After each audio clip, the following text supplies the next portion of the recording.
Good afternoon, everyone. I'm Jim Ferris, and I'm on the faculty of the Saul Price School of Public Policy. And I also happen to direct the Center on Philanthropy and Public Policy. On behalf of Dean Jack Knott and the Center's Board of Advisors, we're delighted that you're with us this afternoon. And I want to especially welcome Jennifer and Peter Buffett for taking the time out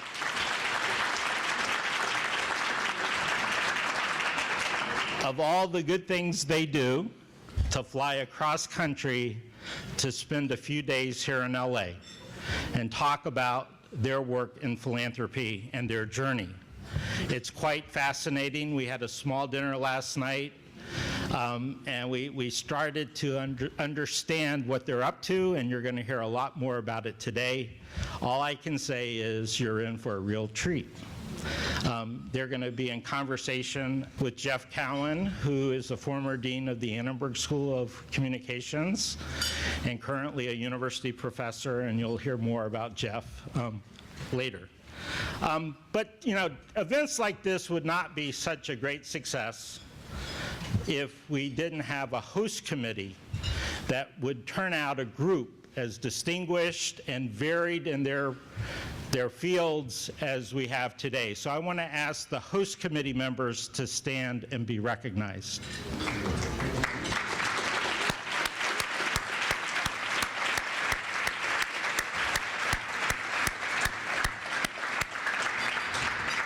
And I also want to recognize the team at the center that make this all possible, so I just have to show up, and that's Natalie Padilla and Tracy Mendoza.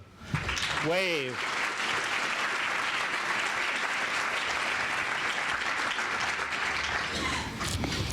The other group I'm going to acknowledge now is the group that sort of keeps me honest, provides great counsel and direction, and that's the Center's Board of Advisors. Would y'all all stand, the ones that are here today, and be recognized?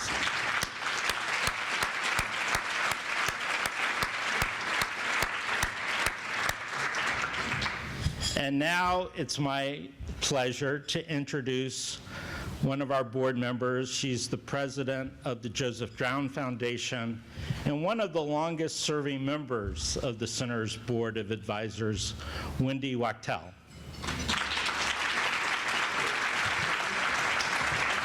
Thank you, Jim, and welcome to everybody here today. I know Jim was trying to settle us all down, and it was difficult, and I love the fact that it was difficult, because it means that everybody is really engaging and talking, and we're convening really, I think, some of the most extraordinary people in philanthropy in Los Angeles, and I love to see it, despite the difficulties.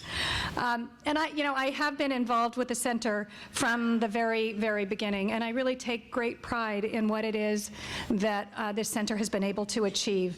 You all have some new brochures on your chairs, and in those you'll see that the center's mission is really to promote more effective philanthropy and strengthen the nonprofit sector through research that informs the philanthropic decision-making and public policy to advance community problem solving. And I know that's a mouthful, but it really does say quite a bit about what it is the center tries to do in bringing together in these convenings, in bringing together the research so that we all can do the work that we do even better. In order to be effective, we as philanthropic leaders have to have a better understanding of who we are. And I'm very proud that the center is increasing the need for timely and insightful research and analysis in the field of philanthropy. From the studies on new philanthropists to what we are learning about California foundations to its analysis of foundation strategies for public policy engagement, the center's research is always rigorous, it's relevant, and it's usable, and that really means a lot. By conducting groundbreaking studies and widely sharing and disseminating that information, the center provides some really in-depth knowledge of philanthropy's changing landscape, as well as helping provide some strategies for action. Just as importantly, the center has really become in Los Angeles the premier venue for high-level discourse on philanthropy.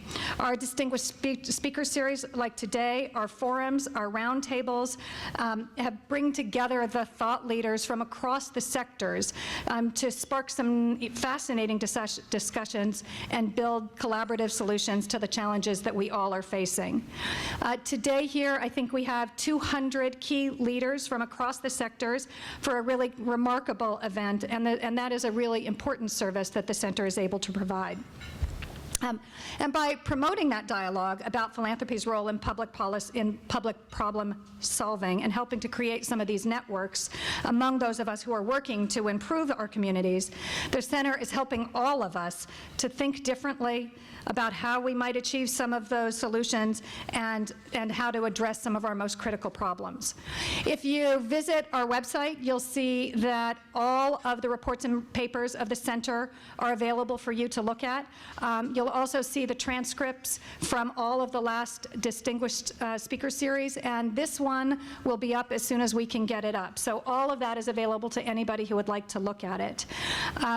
And I would like to take just a moment to thank all of our supporters who are here. If you look in those brochures, you'll also see it lists all the philanthropic partners, and they're really a pretty unique group.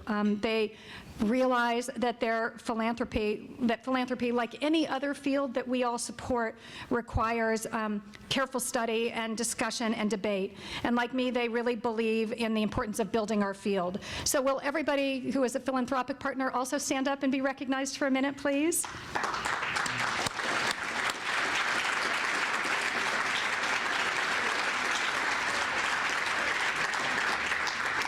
Thank you very much.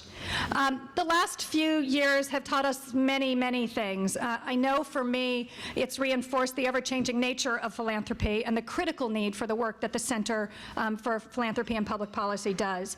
And I really encourage you all to join this group of dedicated supporters so that we can ensure that the Center is able to continue this work and really tackle the most important issues of our society and our communities. Thank you all very much for coming today.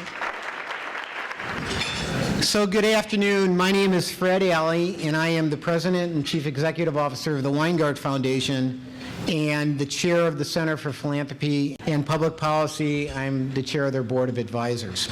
So it's my pleasure to introduce my friend and today's moderator, Jeff Collin. And in typical fashion for the university, they have prepared Jeff about 14 pages. But and a book. Right. But in my typical fashion, I'm essentially going to deviate a little bit from the agenda. And just very simply, first of all, Jeff doesn't need an introduction to most people in this room. He is truly a multi-talented, multifaceted individual, a lawyer, a professor, an author, a playwright.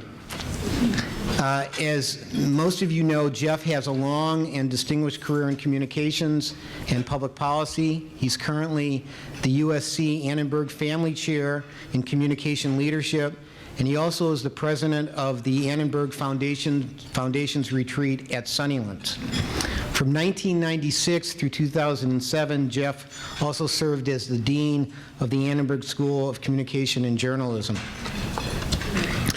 What some of you might not know about Jeff is, and this is very meaningful to me as I looked over your biography, after Jeff graduated from Harvard and before studying law at Yale, he went to rural Mississippi during Freedom Summer in 1964, registering black voters. And his letters home during that period are included in the book, Letters from Mississippi. So as I think back on your career, Jeff, I can't help but think that that experience had to have a deep and significant impact on your life and your career. And I salute you for doing that. Most importantly, I also want to mention that, and I'm not sure if this is politic, but Jeff is also married to one of my favorite people in life, and one of my chief collaborators, Eileen Adams, who's the Deputy Mayor for Strategic Partnerships.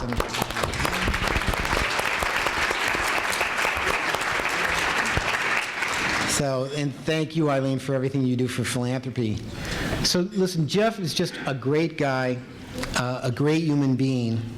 People who know Jeff well tell me that what he is most passionate about, and this certainly means a lot to me as well, I'm sure a lot of people in this room, he's most passionate about the students that he has worked with, taught, and mentored over the years.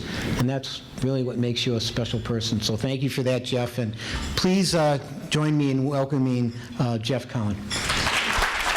Thank you, Fred. It's really such a pleasure to be here in this room with so many friends of mine and in a place where I am usually known as Mr. Eileen Adams. And thank you, Wendy, and thank you, Jim. You do such a great job of pulling these things together. And I can't help but thank my former fellow dean, Jack Knott, now the dean of the Price School. Very exciting, and probably the first time you've had one of these sessions since it's been the Price School. So congratulations to all of you associated with that. And good afternoon to all the rest of you. It really is a treat to be able to introduce and conduct a conversation with today's remarkable speakers, my good friends, Jennifer and Peter Buffett. Actually, the civil rights movement has a little connection here because I met Peter's mother first through my mother when we were all active in the civil rights movement in 1964. So there's that connection, and maybe you'll hear a little bit more about that passion of Susie Buffett's later. You all know them, or you know about them, as innovative and highly effective founders and leaders of the NoVo Foundation, whose mission is to foster transformation of global society from a culture of domination and exploitation to collaboration and partnership, especially empowering women and girls as primary agents of change. You may well know that in 2008, they were awarded the Clinton Global Citizen Award for Philanthropy due to what the citation called, quote, their visionary leadership and sustainable, scalable work in solving pressing global challenges. These are just the kind of awards everyone in philanthropy wants to get. In presenting the award, former President Bill Clinton said the Buffetts are leading an inspirational campaign to improve the status of women and girls across the globe. Their innovative approach to philanthropy has leveraged the capacity of existing organizations to effect real positive change. And you may know that in 2009, Jennifer and Peter were named on Barron's list of the top 25 most effective philanthropists in the world. But what makes this couple so spectacular is the journey that they've taken individually and as a couple in becoming such effective philanthropists, and it's part of what brings us here today. Peter is an Emmy Award-winning musician, composer, and director. Many of you remember his composition in the movie Dancing with Wolves. You may not know that Peter and a Senegalese-American singer named Akon performed a song for the General Assembly of the United Nations. Peter's described his own journey in a series of concert and conversation performances, including here in Los Angeles. You're about to be in Nashville next week with it? Nashville next week. And being broadcast. And a best-selling book, and I cannot help but shill that book. Yeah, Life excellent. is What You Make It, New York Times best-selling book, and it sold 250,000 copies in China. 350. 350. But who's counting? But I think that Peter and Jennifer have seldom told their own collective story, which is what makes this afternoon so special. Jennifer, who's the president and co-chair of the foundation, has described her own equally interesting saga, which began as a middle-class child in Milwaukee. One life-changing experience, and maybe you'll talk about this a little, took place when she visited an inner-city community center that had a baby hospice.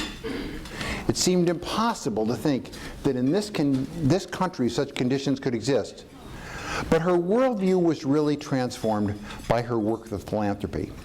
Last year, Newsweek named Jennifer one of the 150 women who shake the world. But enough background. Please join me in welcoming this remarkable couple, Jennifer and Peter Buffett.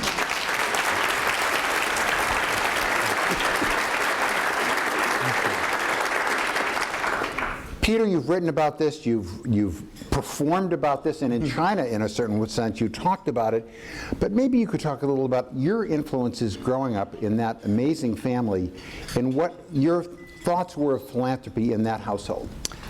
Well, you touched on it, and first I'll say it's been fascinating to become Warren Buffett's son.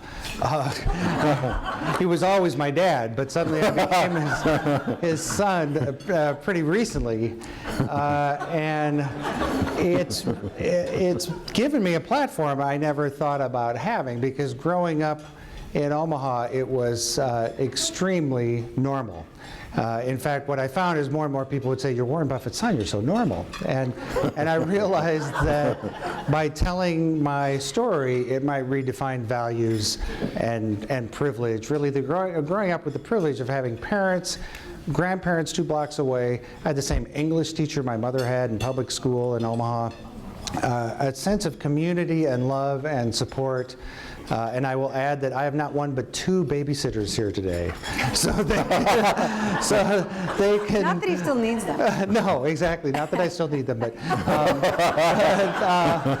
they happen to both be here, and they can attest to the fact that the house was full of possibility. The idea that everyone has unique potential. It's what got my mother involved in the civil rights work. My father felt the same thing, and I was not left out of that assessment that everyone, in fact, does have unique potential, but that we all have to find it, and we have to find it for ourselves. And so while philanthropy specifically wasn't really talked about at home, there was an element in the kind of the soup of being around my parents and the DNA of just feeling that everyone really was born of equal value, deserved to find out who they were uniquely, and if we don't live in a society that allows that to happen, we got to do something about it. And my parents did that very completely in a lot of ways. Peter, I can't help but take this moment to say, people they talk about Warren Buffett's son, but I think another moment about Susie would be nice, because she was such a remarkable woman. Absolutely, and in my book, which is available, in my book, but there it is, thanks Jeff. I talk a lot about my mother, because again, my dad gets all the curiosity and the interest and all of that, because he happens to do something that is so revered in this society. But my mother, not unlike a teacher, really did so much of the nurturing and, not to call it work, but the real sense of nurturing and fulfillment. And one of the things I talk about in the book that I think is critical, I'll mention 2 things quickly. One is I would walk home from public school when I was in grade school and have my lunch, my peanut butter and jelly sandwich, and my mother would sometimes be there talking to somebody that didn't look anything like us, probably from the other side of town, maybe from the other side of the world, but regardless, what I was fascinated by is her ability to listen and to see the incredible value in someone else's story. I mean, she really showed me that everyone has something to teach. And that goes a long ways in philanthropy, when you realize that someone's individual story is the key to understanding who they are and where they want to go in their life. And that was phenomenal. And the other thing I'll quickly say is that she also, when I was a teenager, took me to a synagogue, took me to the Baptist church, took me to all these various places of worship to show me there are many ways to follow a particular path towards whatever spirituality, whatever faith you might have. And so I really, again, saw the world as pretty darn flat in terms of possibilities in a good way, that everybody could find their own path, and everybody's particular path was worth listening to and helping pursue if you could in some way. Thank you, Peter. And Jennifer, growing up in Milwaukee, somewhat different family, maybe not so different, because Peter's was, except for being so rich at a certain point in his life, it lived in kind of a middle-class world. What was that world like, and what was your first exposure to the idea that maybe it would be good to do something for other people? Yeah, I think I was the oldest daughter in a family of 4 kids, 2 girls, 2 boys, and I'll tell you why that was significant, and it's really significant in my work in the foundation. But we always had a sense of responsibility for other people, for one another, and you always had to work. So I've worked since I was 14. My parents very inconveniently decided to get divorced when I was 18 and going into college. And so I put myself through college, and my sister did as well, and was self-made. And at that time, my dad was going through his things, and said to me when I was 18, he said, I'm splitting with your mother, and I'm going to take the boys, and your mom's going to take the girls. And I said, what do you mean, take, your father to both of us? And he said, well, and I was preparing for college, looking to go to college, and I was a very serious student and very active and everything, worked really hard. And he said, well, I'm not going to pay for your college because you're just going to get married. And what's the point? And so this was pretty devastating, and a clear message that I had. I was born in 1966, so it wasn't like the 40s or 50s or something. This was, and so this, my sister and I talk about this, but I think sometimes you have these obstacles that are put in your way, and you just make a decision, and what could take you out, makes you stronger. And so I realized at that time, that I had a challenge perhaps, but also really became, I think that's what started, I was successful in college. I graduated with no debt. I knew how to manage money. I would say that's a really great thing my family gave me was, advantages and access to education and community and all of this, but also, a work ethic and the ability to think about how you're going to manage your money. And I graduated from college with work experience with almost $10,000 in the bank, no debt, and lots of freedom. And I knew how to work. I knew how to navigate a community and, sort of chart out a path for myself. So it was very valuable. But I'd say what I learned in a very segregated community of about 1 million or so population at that time was I started to see the difference between and the intersectionality between gender, class, and race, and was really captured by that. And I was a journalism major. We were talking about this earlier, and I just always... Journalism major, if anybody missed that. Never worked in it for a very short period of time, but very curious about things and wanted to know stories and why and what's happening across the river in the Latino community or the African American community, and why are these schools and these opportunities, there for me, but not for people just miles, down the road. And that's been very informative and very much a part of my path in philanthropy and the foundation. Later I want to talk about what you've learned also by your international travels, because that's become so much a part of it. But continuing the narrative for a bit, you're sort of minding your own business, doing the mixture of things you're doing, including being a musician, and all of a sudden the first of a couple of layers of foundation opportunities arises. Could you describe how you learned it and how you internalized the first layer of becoming a philanthropist? Sure. I think that, it's funny, my brother, sister, and myself, never felt entitled to my father's wealth. It just didn't really enter our minds. We knew how lucky he considered himself, that he was born at a time and a gender and a race and the whole system that allowed him to do what he loved every day, and that he was going to give money back to society as a big thank you, basically, for him able to do what he loved. And what we didn't know is that we would play a role in that gift of the money back to society until first my parents gave us $100,000 in like the mid-90s, really, to just kind of prime the pump, essentially, to see if we were interested and get us thinking about philanthropy in our community. Not a lot of money, but enough to start to have to do some research and learning around what it meant to give money away. And so that was the first layer, and it was smart because it was a simple layer. It was given to us each individually, which I think is a critical piece that we might talk more about, or maybe I'll just talk about it now. I think that oftentimes families might think, let's bring all the kids together and create a foundation, and won't that be great?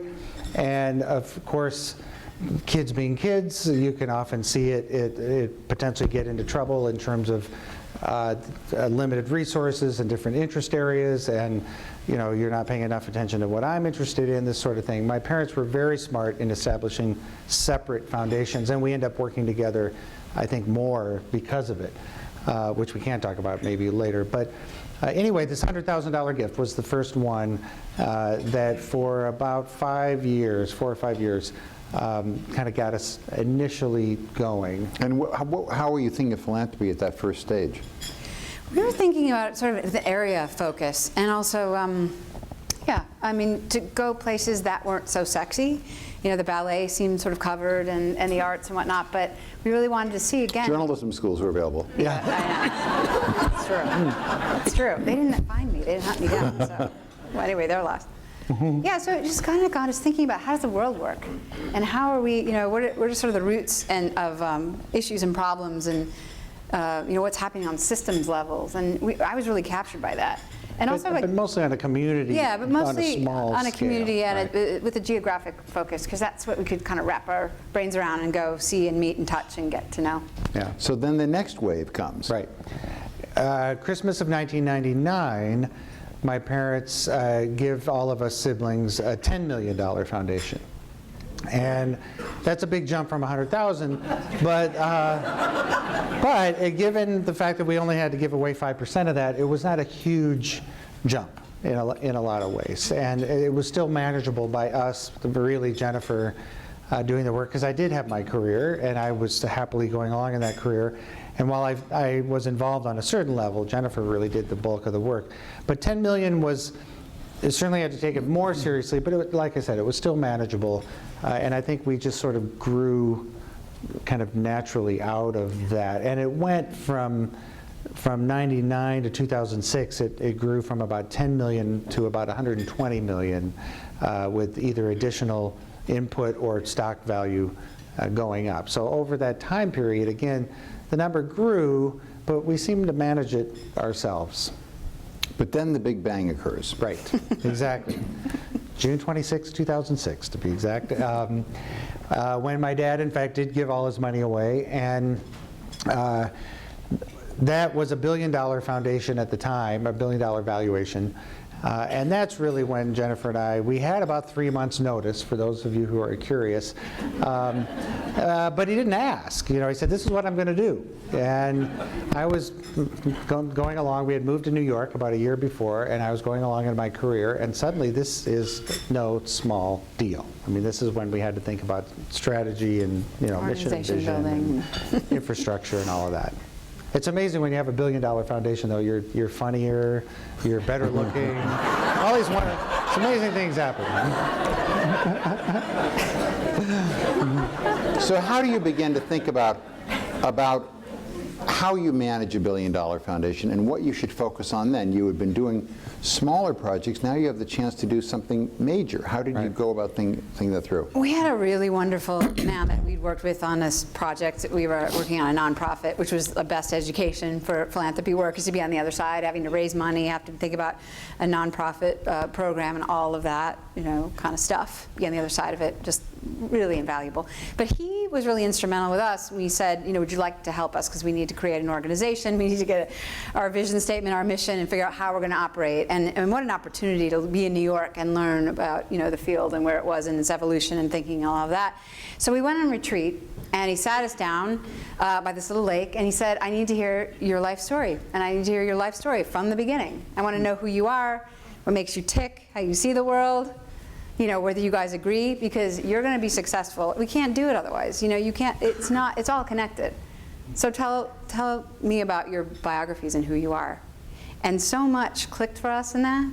It was so important, and so much grew from that. It was a process of a couple of years where we met every day. We were lucky enough where people really wanted to come meet with us, so we had hundreds of thought leaders come in from the foundation world, nonprofits, international groups, authors, whoever we thought would be interested, to try to put, or interesting to us, to try to get a sense of the patterns and a tapestry of learning to figure out what our opportunity was. And we knew that we had this time only once. We had a period of time, and we knew we wanted to be a learning organization and learning to, the day we were no longer on the planet. It was really important to us always be learning and developing and evolving. But this was a really important time before we put a stake in the ground and defined ourselves. And so that's what we did. We sort of hid away, and we traveled around the world. We had been traveling, but we really stepped back. We had a blank canvas. Warren had done something that we will forever thank him for in terms of trusting us so completely and giving us a blank canvas. We didn't have a mandate or a vision that we had to figure out how to, execute on. But he said the only thing he basically said was go try to focus on a couple of things and know the difference you're trying to make and how, and maybe go someplace that isn't really being focused on or people aren't going, and good luck. And So in a couple of minutes, we'll focus on the specific areas where you're involved, which have been so amazing. But did you develop some philosophical approaches during that time? And maybe you could share those with people. Sure, and I will first reinforce the idea that it started from the inside out. I mean, the personal story first. Jennifer, we both learned a ton about how her personal story informed the way we both think, actually. It was fascinating. And then setting a strategy was so critical because there are so many passionate people doing so many good things, and you can say yes forever. And unless you have a strategic focus, it can wear you out. And yet, if you do, you know you're moving towards something, and you know what to say yes to, what to say no to better. You know who to hire. You know, all sorts of things come from, again, starting from the inside out and establishing the strategy. One of the key things, and this was mostly, I think, because I did develop this American Indian show, and we had worked on it for quite some time, is what I heard over and over again, and what I didn't want to do is something I called philanthropic colonialism. I wanted to make sure that we didn't go in, and again, I learned this from my mother at the lunch table. I didn't want to go in assuming I knew somebody else's problem, knew somebody else's story, knew how to fix it. I didn't want to come in from the outside. I wanted to, and we wanted to, partner, learn from the ground up, do everything we could, and it's really hard, to neutralize the power dynamic that comes with one person having the money and one person needing it. That is the central challenge, I think, to philanthropic work, is how do you neutralize that power dynamic? Because I don't want to hear what people think I want to hear. I want to hear the truth. I want to hear what's really... What's that? a lot of nodding heads. Yeah. People will contort themselves in all sorts of ways to get the money. And they're used to it, they need to do it, but they don't if they have a partner, if they have someone that says, no, actually tell us the bad news, we're with you for the long haul. So yeah, I mean, fundamentally we wanted to figure out how we could neutralize that dynamic. I want to talk about what you've done with women and girls, because it's such a moving story, and I hope everybody here will write down thegirleffect.org and go back and see it. Look at that incredible video, which will tell you as much as Peter and Susan and as Peter and Jennifer can tell you about it. But before we get to it, how did you get to the notion that it was women and girls that you wanted to focus on? I'm going to let you tell this. Okay. Only because a lot of people think, well, that must have been Jennifer's thing. She was this diehard feminist or something. Yeah, it's fascinating. You know, yeah, people will say, oh, it's so great that not. you're following, you know, what your wife wants to do. It's like, nah, it's not really. This is often the way I frame it. When I was a kid, I watched my dad pore over Moody's and S&P 500s and all this stuff, looking for the undervalued asset. And he would spend days, weeks, months, years, didn't matter how long, looking for the undervalued asset. And when he identified it, he really didn't have to do very much, because he knew through his analysis he was right. He felt it very strongly. So he'd invest in it and just wait. And the market would finally catch up, and that's where the money was made. So he enjoyed being right about that analysis, but it was all about the undervalued asset. As we looked around the philanthropic world, we saw the health, we saw the environment, we saw education, we saw poverty, we saw all these things that needed addressing. And yet what seemed to cut across all of them was supporting a girl. And in fact, the adolescent girl was the undervalued asset. We realized that if we invested in her, we really didn't have to do very much else. That she was the most efficient way to change the world. Only an adolescent girl will be the mother of every child. And so she's going to have children that are healthier, and you know, all sorts of things are going to ripple out from supporting a 12-year-old girl. And so it became very clear from an investment standpoint that this was the way to go. I'd also add, I love, Warren Buffett talks about the ovarian lottery. Some people are familiar with that when he speaks to students and things. So he says, imagine a world, you're just about ready to be born in the world. You don't know whether you're going to be born poor in Bangladesh or, you know, wealthy white man in Manhattan, or, you know, you don't know. You have no idea. And it's sort of like, I think he's got, imagine the ping pong balls and the big thing going around, and you're going to be one of those balls going to land on the planet. What kind of systems would you design? What would you do to ensure on that planet you had the best chance of being born into a family where you had a chance to succeed, be well-fed, make it to your 5th birthday, and prosper, on and on and on. And so it gets people thinking about, what would you design on lots of different levels. And the aha for us was, well, if you were born to a mother who had rights, who knew her rights, who was free from violence, disease, was educated, had skills, was old enough to bear a child, and would survive your birth and be able to nurture you, that would be a tremendous, no matter where you were born on the planet, thing that everybody would want, whether you're a boy child or a girl child, and so on and on. So to us, that was the big, she was the way. She was the opportunity we saw to break the cycle of poverty and change the world. So I want to talk about what you've done some, but part of it is you partnered with Nike, and part of what you believe in is partnerships. So maybe you could describe how you formed a partnership with this huge international corporation, and then what you're doing. Want me to start? Well, the other key component to having a foundation is you realize that no amount of money is going to solve almost any issue you're going after. So you have to look for partners. There's so many people, again, doing great work that you can probably find somebody that's always a little further along than you are, or you can learn something from. Maybe they can learn something from you. But regardless, partnership, I think, is just a critical component to effective philanthropy. And so when we did land on this idea of girls and women, we happened to meet Maria Idle from the Nike Foundation at the Clinton Global Initiative, and my sister actually introduced us. And what she was doing was exactly what we believed in, and she had this laser focus of adolescent girls, period, nothing else. And the Nike Foundation had the potential to do great work, but they needed an accelerant, which is what we were. So they had some funds from Nike Inc., and were doing it the best they could. But we realized by truly partnering, which is no small thing for a private foundation and a corporate foundation to do, especially one like Nike. Nike has their way of doing things, as you might imagine, and that's worked very well for shoes, clearly. And in fact, we felt that if they could do for girls what they did for shoes, this might be a pretty good partnership, because if nothing else, they know how to message, they know how to sell, they know how to bring more people to the table, and boy, have they ever.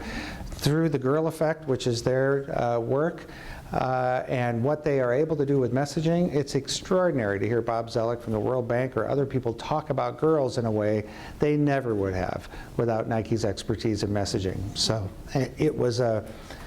it's been a phenomenal learning experience, I think, for both of us in terms of how to be a partner, but the gains have been enormous. What are some of the substantive things you're doing with women and girls? Oh, lots of things. We work in the United States as well, actually. So we've done Title IX stuff. We work on paid sick days for families. We do, anyway, lots of things in the U.S. as well. But substantive things, I think, in the developing world is we're trying to assess through this partnership with Nike what girls actually need on the ground. And nobody really knows what they need. We had this idea when the lights went off in our heads, we just get girls in school and that will take care of it, right? That makes sense.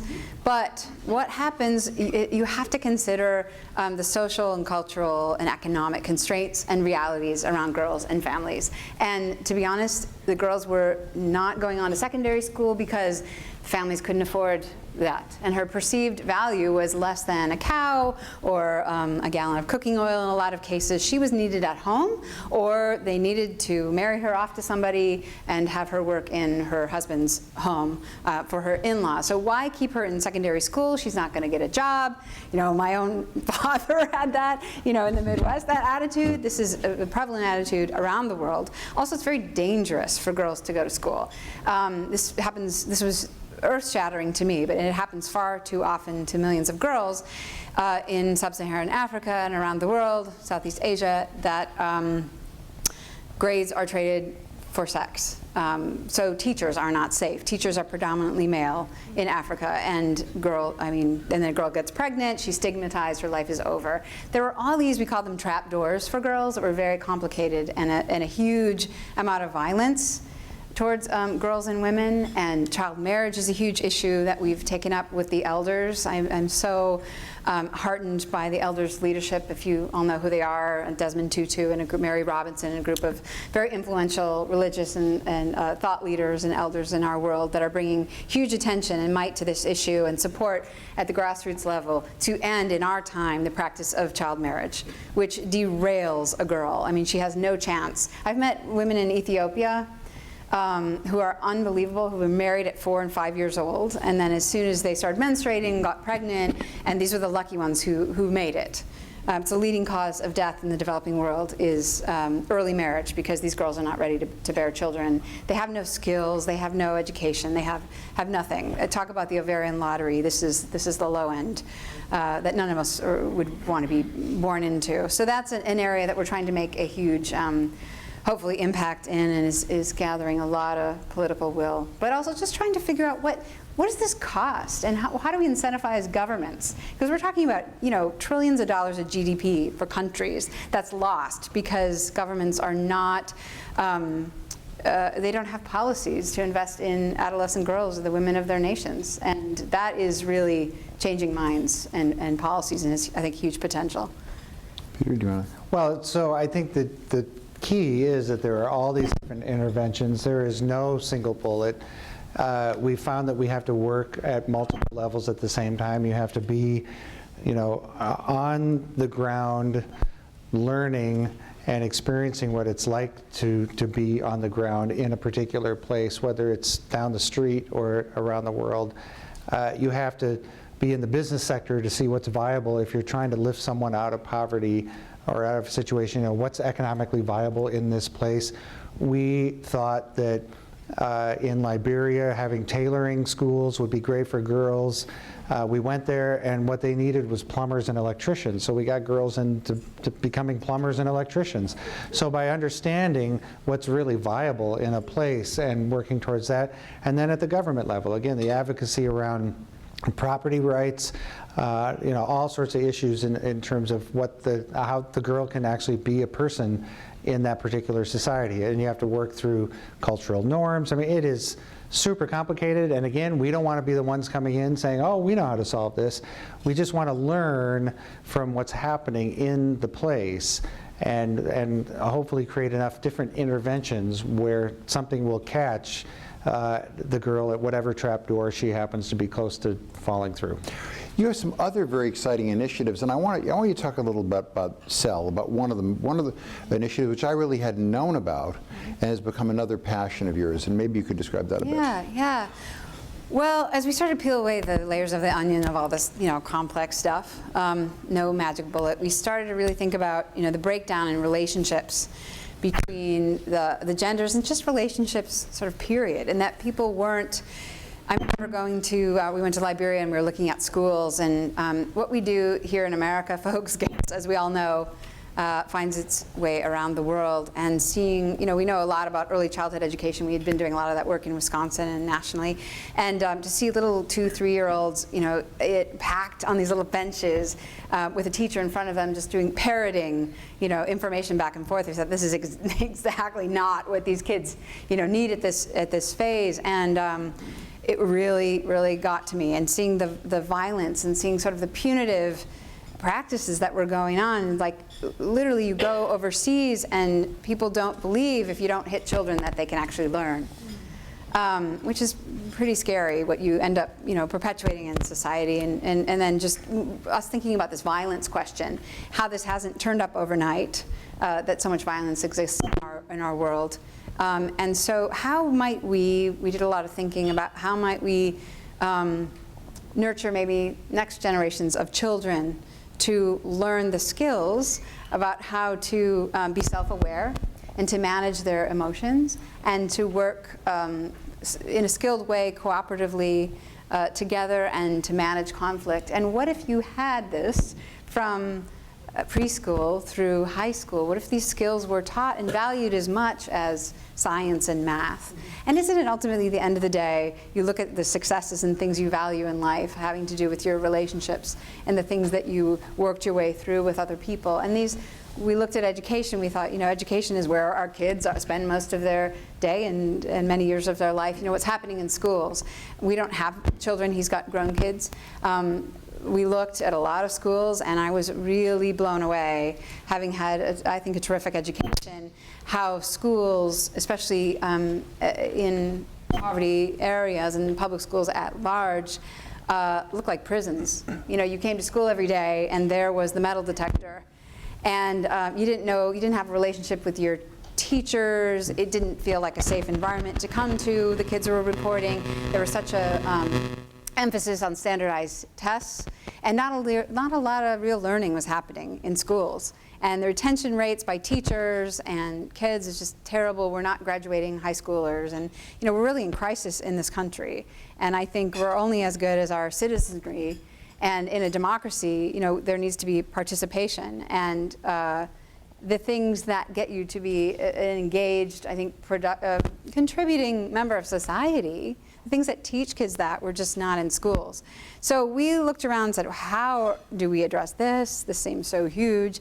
And we found, also thinking about how we think in the world, we parse out everything from everything else. We have divided everything from everything else, and we think very mechanically. And I think in education, to be very general about this, we have an attitude with education that there's education, and you sort of cram it in a kid's head mechanically, and then they take a test, right? Well, that's not really how learning happens. We talk about covering subjects versus going to a classroom and being in a climate where learning can happen, and you have discovery, and you have sort of a visceral, think about the things you care about, baseball or something. I'm amazed at my brothers who, rattle off these statistics. They don't need to take notes about that. They love baseball. They'll never forget all these things, So emotion drives attention and learning, and we also are social creatures, and so an emphasis on this as an approach and also teaching these kinds of skills seemed glaringly absent to us.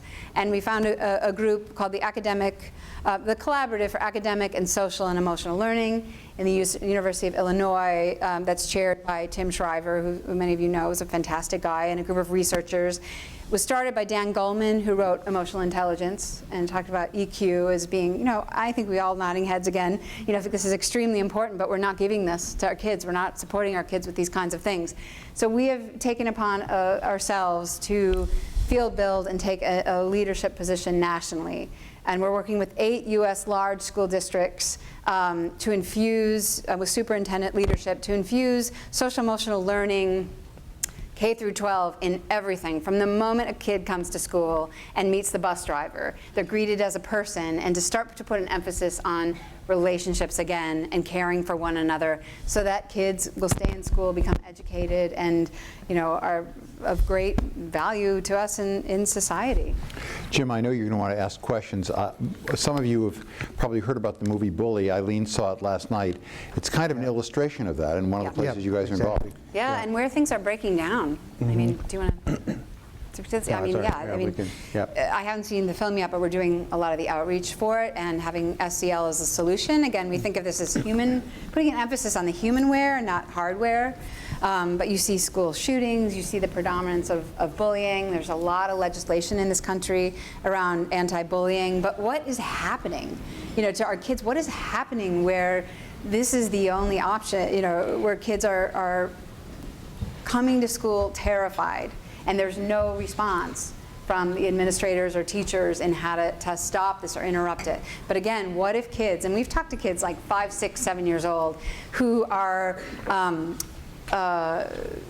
being skilled again and have things called peace corners, and telling me that they have, this one little girl told me they have mediation, these kinds of things at something called the United Nations, and that eventually she'd like to work at the UN and doing what she's learning. And I asked her, working through conflicts and differences that are being taught but that need to be worked through, that are very real in kids' lives in school. And one quick thing is, I asked her, so if there's anything about this program you're in that you could do differently, what would you do? And she said, oh, you've got to start pre-K. You've got to start younger.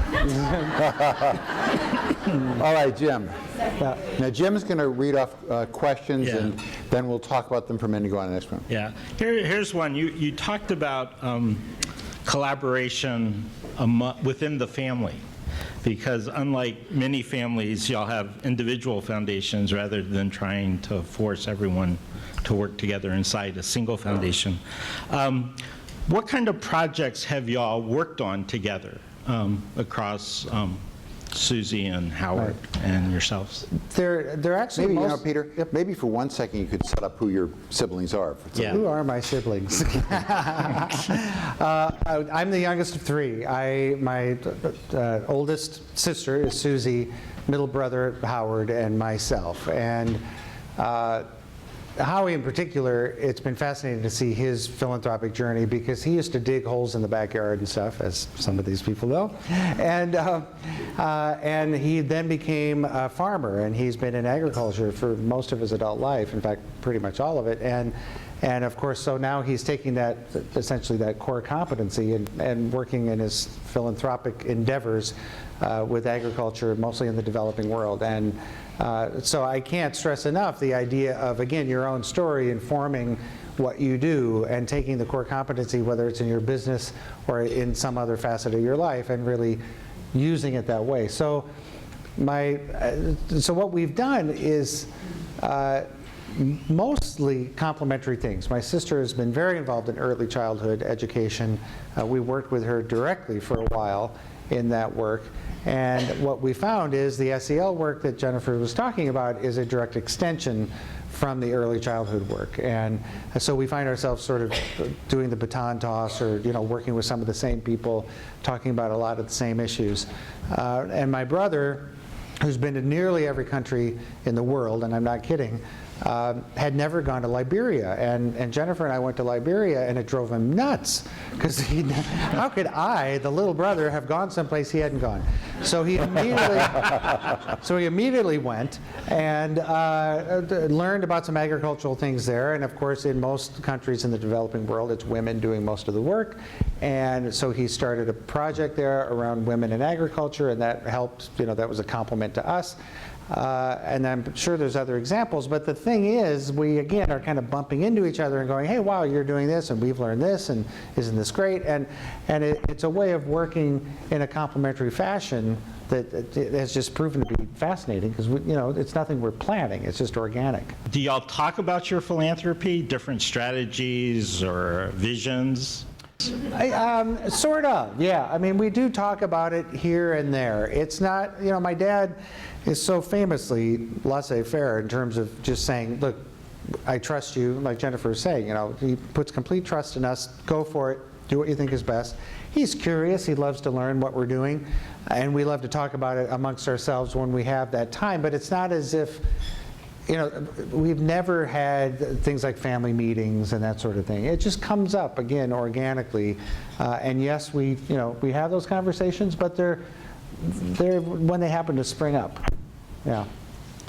There are a couple of questions that sort of get at this issue about how do you sort of balance or reconcile sort of needs in Africa with circumstances here at home, and trying to sort of figure out sort of where you devote your energies. Right. I will say, and then you can certainly add to it, but again, we are working from a strategic approach and not looking at lines on a map. And so we're trying to find really great leaders that are really doing transformational things wherever they happen to be, and that could be Atlanta, and it could be Dhaka. It's not about the place as much as the leadership, the vision, the strategy, the fit with what we're trying to see happen in the world. I agree. Yeah, it's such an interconnected world too. I mean, so I think we're doing a lot of work around exploitation of girls and women and trafficking, and we have groups we've linked in Chicago, Atlanta, and New York, and we're taking a group of people to learn in India, and it's the same sort of societal and other forces that are part of this, very intricate, complicated reality, and to make the linkages. So, and sometimes I think, for us, we went overseas to learn about the world, and the world is becoming smaller and smaller every day. So you have sort of different approaches to what you do overseas. Africa, frankly, has all the resources it needs and then some to deal with its own issues. But that's not happening for many reasons. But I think, for us, it was really important to get involved, to learn, and then to connect here. And we see, as in an evolution of that learning, things more and more connected in our minds, systemically, and then how we grant and whatnot than they were. So I think it's... So you're going to India in 2 weeks. Maybe it would be interesting to describe what that's like, how you've set that up and who's going and what you hope to learn in India. Yeah, sure. Well, a couple of years ago, we had, Peter and I feel, this is one thing we hadn't really mentioned, but when we were thinking about the foundation, money is obviously what you're in the business of giving away and very important. You have resources.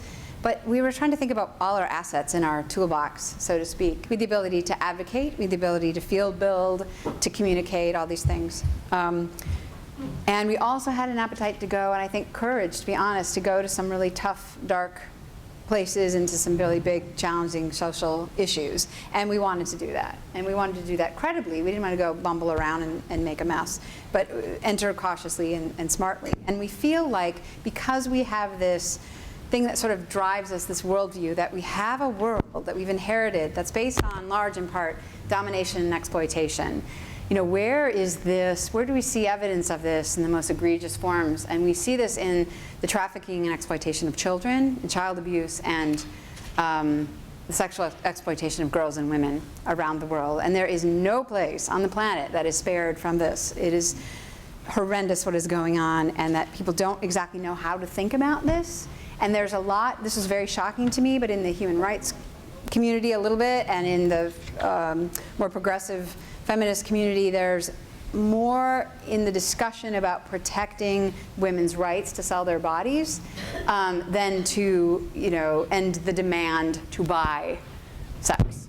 And so we have been very committed to figuring out what is going on. We don't know what is going on, but to amplifying the voices of survivors and women and girls who have been trafficked or in this industry, to find out what is going on, and to give them rights. I actually don't agree with what happens right now, is that we criminalize women in prostitution, but the men who sell her, the pimps, and the men who buy her go scot-free, and there's a lot of collusion, and that is just insanity. So we found ourselves in something I never thought I'd be involved in, but we're bringing an array of people in the health field, and in human rights and advocacy and trafficking to learn on the ground and hear for themselves, and have a first-hand experience in something that is very rare. We're going to the largest red light district in the world, where you can buy just about anything you can imagine, and mostly can't, to kind of see what's going on in this ever more globalized world. Jim? Sort of a follow-on to that, as you sort of work in different cultures, what are the challenges in terms of cultural sensitivities? How do you sort of overcome that? Have you all developed sort of strategies for being responsive to the differences? Yeah, I mean, it's a huge issue. We can both talk about it, but I think fundamentally you have to try and stay out of the way. Again, it's the dynamic of finding people in the place, on the ground, that have the credibility and the resources and the reach, and just support them. And that can be true, again, whether it's in Atlanta or in Liberia. Just to not think that you're going in to solve somebody else's problem, but work with people that understand really the intricacies and complexities of the problem, and recognize that it could take a really long time.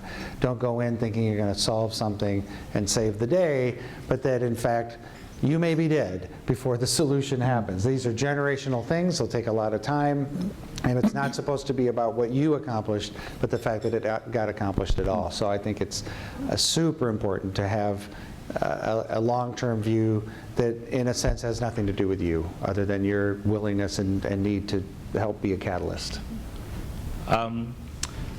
What's your thought on sort of this idea of more for a mission, such as giving away more than 5% a year, a payout? And should that be a movement within philanthropy? Definitely. I think every foundation should want to end, and every NGO should want to go out of business. Anybody that's not pushing everything possible intelligently out the door, I think is just preserving something. And we don't have time to preserve things.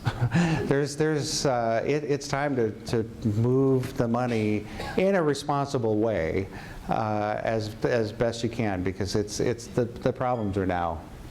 I would add something probably controversial, but I think it's really important, and it changed after the financial crisis. So we're in New York, and we've met about investing and what's happening over in the investment department of a foundation. And the attitude has been, we are in the business to make as much money as we can in hedge funds and all these different things, and then that's not our attitude.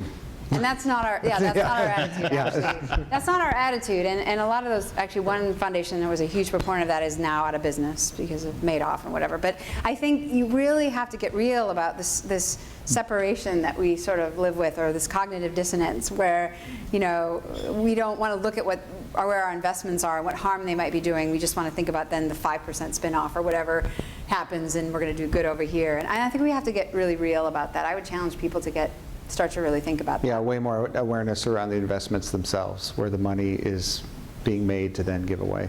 Peter, just to follow up for a second on the sunset issue, you think you'll spend out? Yep. And the same thing with Howie and Susie? And same thing with Howie and Susie. I mean, the thing is, we have to keep my dad from being so successful that the stock price goes up more than the 5% we get every year, and it's like, give us a break. Come on, we're doing our best. So A treadmill. yeah, I have a feeling that mathematically it's impossible, but that's what we're going to try and do. Jim? So after you make a grant, what are your expectations for stewardship? And have you had big disappointments that sort of have affected how you do your work differently as a result? I think the disappointments we've had have been in the one-off, in some cases, one-off check writing and then move on to the next thing. That's not really how we work. We think about a lot, long and hard, and plan and meet and convene and everything before we decide, in terms of understanding the changes we want to make, and then invest accordingly. So, and then benchmark. And so a lot of planning goes into it. We're really investing in certain changes and shoring those things up. So that's how we work, and that seems to be working well. Yeah, I mean, the only disappointment is when you get a grantee that's contorting themselves because they want the money again. I mean, what we really want to try and do is create relationships that are real, and so that usually means long-term, very few short-term things, and it hopefully means a little bit messy, because if it's too simple, then there's something wrong. Peter and Jennifer, you told the story early this morning. You don't want to use the entity's name, but about a group that asked you for a lot of money. You thought they weren't ready, Right. and you insisted that they really. Maybe you could tell that story, whether you want to mention their name or not. Yeah. I'll mention, this is an organization many of you may know called Women for Women International, who are amazing. They started with a $35,000 grant, I think, with the help from a church. A woman named Zainab Salbi founded it.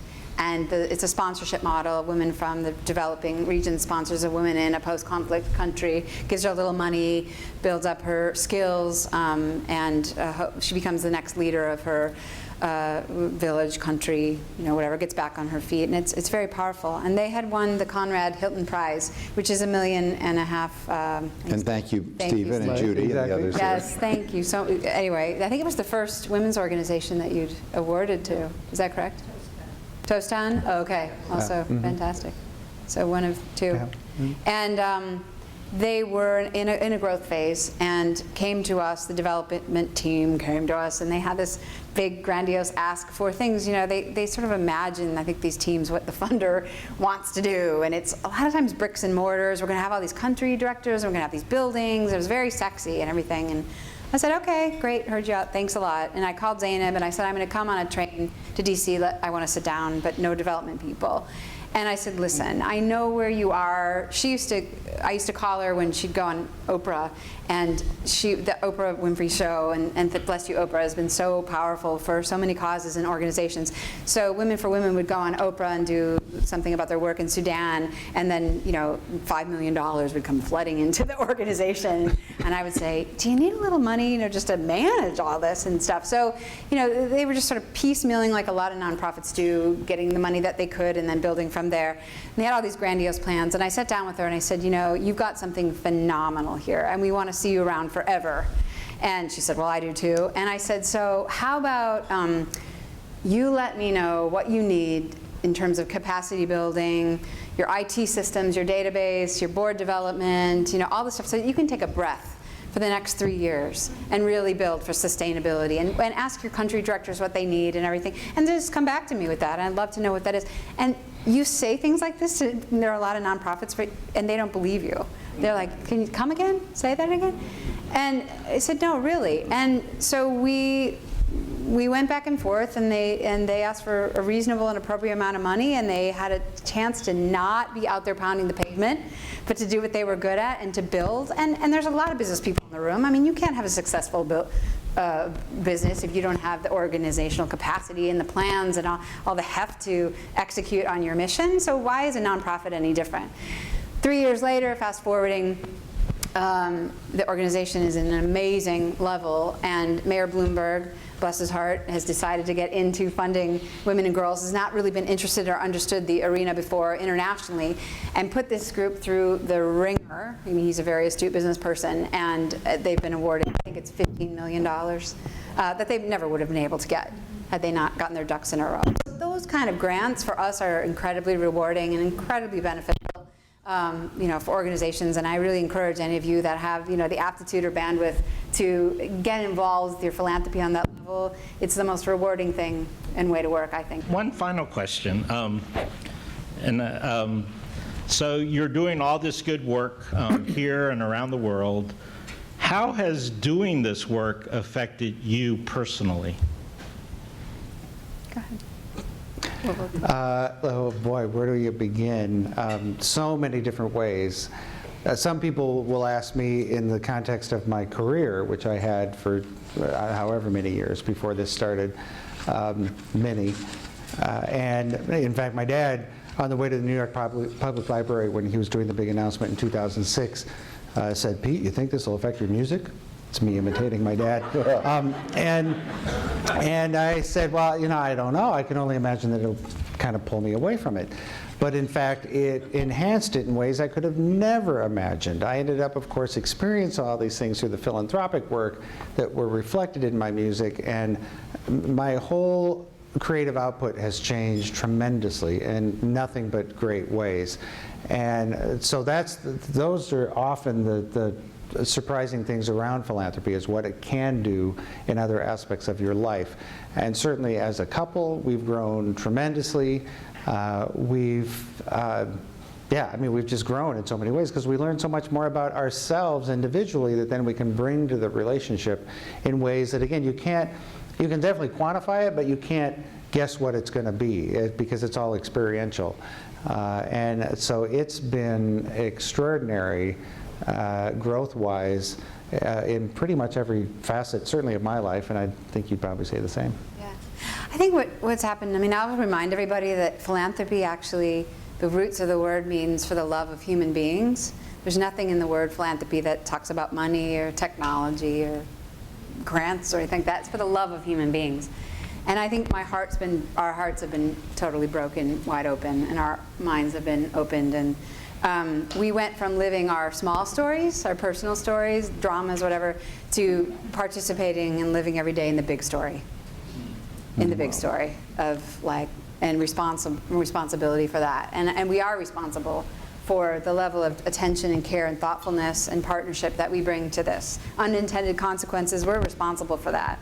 You know, if we just go in and say we want to, you know, go in with some laser focus on something and do this and spend gazillions of dollars right there, we're responsible for the good, bad, the ugly, the after effects, all of it. You know, so it's huge. It's a really big thing. So I think we become, we're on our knees. We're only as good as our partners. We're incredibly, I think, humbled by the unbelievable ability for human beings to not only survive, but thrive after such unbelievable loss, beyond what anyone in this room probably has gone through in terms of life, limb, family, devastation, trauma. Human beings have the unbelievable ability to surmount that, the spirit in us. And when you see that and you experience that and that's visceral to you, you're changed forever. So that is what my life every day is, getting up in service of that light. And there's a lot of pain in the world. And when you see that, you believe that, I believe we can shift the world into something absolutely loving and amazing, because you can come back from that. And money is only a small catalyst or small part of that. So I think it's living in the big story. Your optimism, your vision are infectious and inspiring. Please join me in thanking Jennifer and Peter Buffett for a wonderful conversation.